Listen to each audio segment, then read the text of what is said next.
"Where did you come from?" admired her mother-in-law as they lay in the haystack by the cowshed. The tired workers had recently come in from their evening milking. The man of slightly northern origin replied, "I am a tundra dweller who knows a thing or two about these things.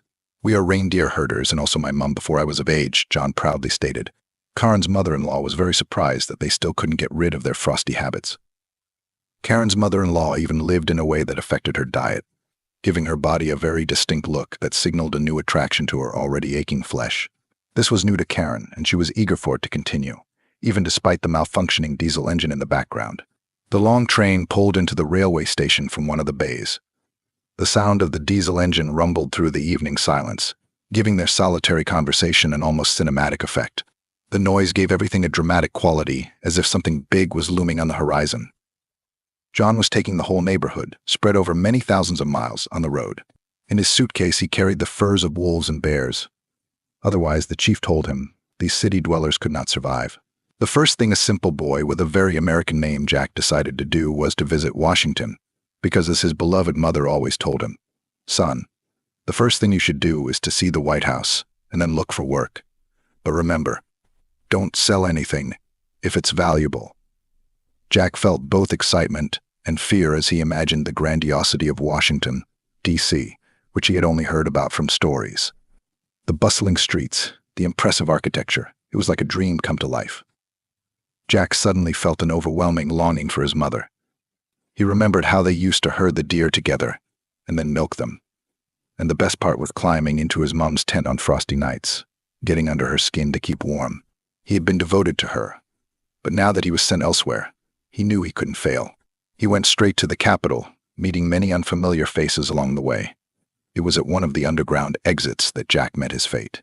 The sea of people was astounding, but Jack was comforted by their anonymity, and at the same time he felt strangely alone. A sense of adventure fought nostalgia as he made his way into the heart of the city. Riding up the escalator, Jack looked around curiously until his gaze traveled a couple of steps up and came across a very pleasant sight. A young woman with a beautiful figure caught his eye. He wasn't used to seeing people in such urban attire, dainty skirts, brightly colored blouses, and leather shoes. He decided to follow her. Fortunately, she was also heading toward the Capitol to see the sights. Jack followed her relentlessly until she finally spotted him. Jack couldn't help but marvel at the brightness of her outfit. It was as if she belonged to another world, more lively and colorful than the tundra. He was both curious and a little scared of this new dynamic way of life. The girl turned out to be very sociable and with a sense of humor. "Why are you following me?" she laughed. "Have you come to greet me?" Jack replied, "No, I'm just admiring a beautiful girl like you, my lovely stranger." It was easy for Jack to switch to this casual tone. Elizabeth, as she introduced herself, was very adventurous. Even though she was from a small village in the Midwest, she enjoyed meeting new people. Without thinking long, Elizabeth suggested that they take a walk together so he could admire her out in the open. They walked all day until night fell, and finally Jack realized he had nowhere to stay.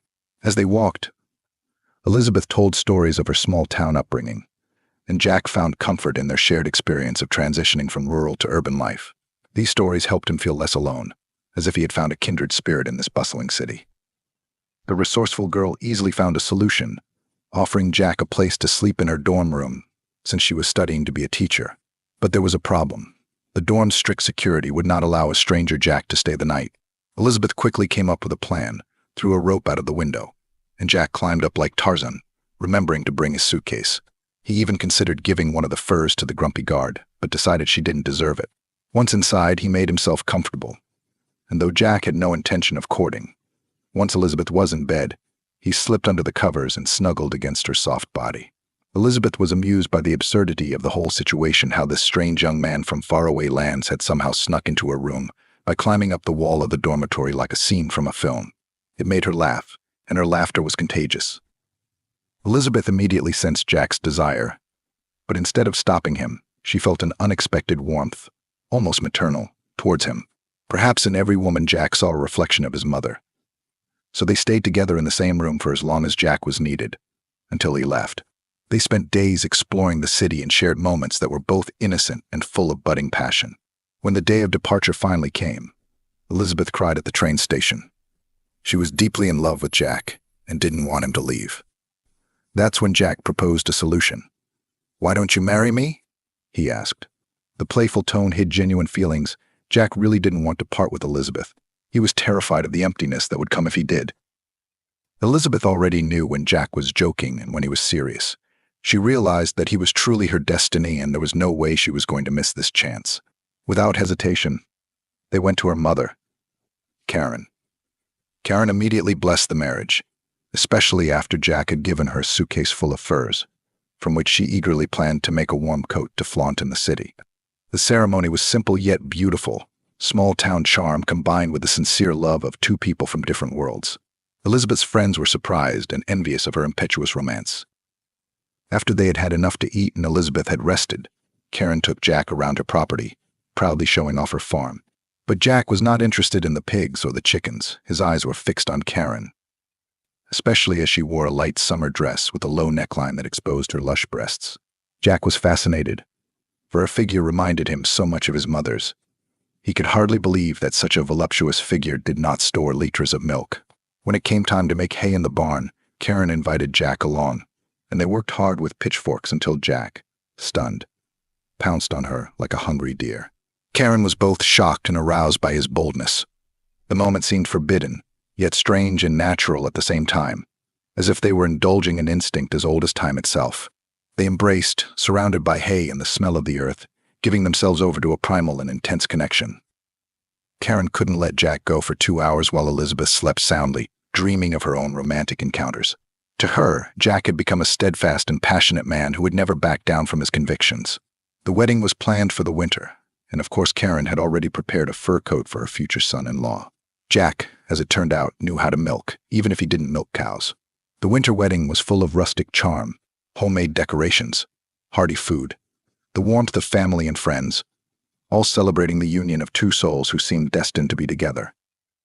Jack had managed to win not only Elizabeth's heart, but Karen's as well. Winning his mother-in-law's favor was crucial to starting a family, and luckily Jack proved to be smart in every way.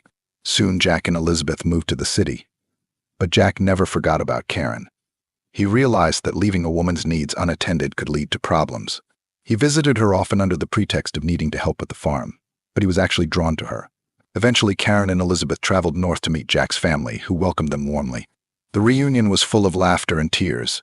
Jack's family accepted Elizabeth and Karen as family, completing the circle of their unusual but loving family. The tundra was different, but Elizabeth adapted quickly, finding comfort in the simplicity of the place. Karen felt at home too. Her bond with Jack deepened in ways she had never imagined. It was a strange, beautiful balance, a family created by passion, love, and an understanding of each other's deepest needs.